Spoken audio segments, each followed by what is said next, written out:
मी आज तुम्हाला वचन देतो की यातला एकही कार्यकर्ता कुठेही आता हलणार नाही। 2024च्या विधानसभा निवडणुकीच्या काळात शिवसेना शिंदे गटाचे माजी नगरसेवक दीपेश म्हात्रे यांनी मातोश्रीवर येत शिवसेना ठाकरे गटामध्ये प्रवेश केला होता। त्यावेळी पक्षप्रमुख उद्धव ठाकरे यांनी त्यांचं स्वागत करून त्यांना जिल्हा प्रमुख पदाची जबाबदारी दिली आणि डोंबिवली मतदारसंघातून उमेदवारी जाहीर केली होती।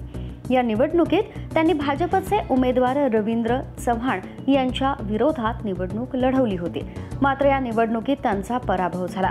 आता याच दीपेश म्हात्रे यांनी ज्यांच्या विरोधात निवडणूक लढवली होती त्या भाजपात प्रवेश केलाय। त्यामुळे शिवसेना ठाकरे गटामध्ये तीव्र नाराजी आणि संतापाची लाट उसळली आहे। दरम्यान जेव्हा दीपेश म्हात्रे यांनी ठाकरे गटात प्रवेश केला होता तेव्हा त्यांनी वचन दिलं होतं की एकही कार्यकर्ता कुठेही जाणार नाही, मात्र अवघ्या एका वर्षातच त्यांनी पलटी मारल्यानं त्यांचा तोच व्हिडिओ सध्या सोशल मीडियावर व्हायरल होतोय। मी आपल्या आज्ञेनुसार थोडेसे माझे दोन शब्द बोलतो। आज ठाणे जिल्ह्यातून मला वाटतं हा पहिलाच प्रवेश आज आपल्या मातोश्रीच्या या पायरीवर होतोय। साहेब, मी आपल्याला वचन देतो की पक्ष संघटना वाढवण्यासाठी जे काय करावं लागेल ते इथे उभे असलेले सर्व कार्यकर्ते मिळून आम्ही आपली पक्ष संघटना वाढवण्याचं ठाणे जिल्ह्यामध्ये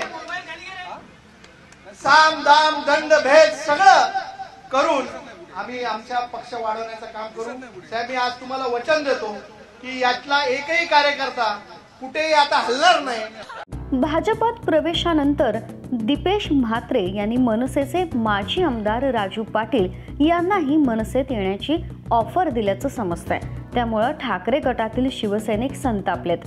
या पार्श्वभूमीवर ज्येष्ठ पत्रकार दिलीप मालवणकर यांनी दीपेश म्हात्रे यांच्यावर टीका करताना म्हटलंय, बोल बच्चन गेलाच। तुम्हाला याबाबत काय वाटतं? तुमची प्रतिक्रिया देखील अवश्य कमेंट करा।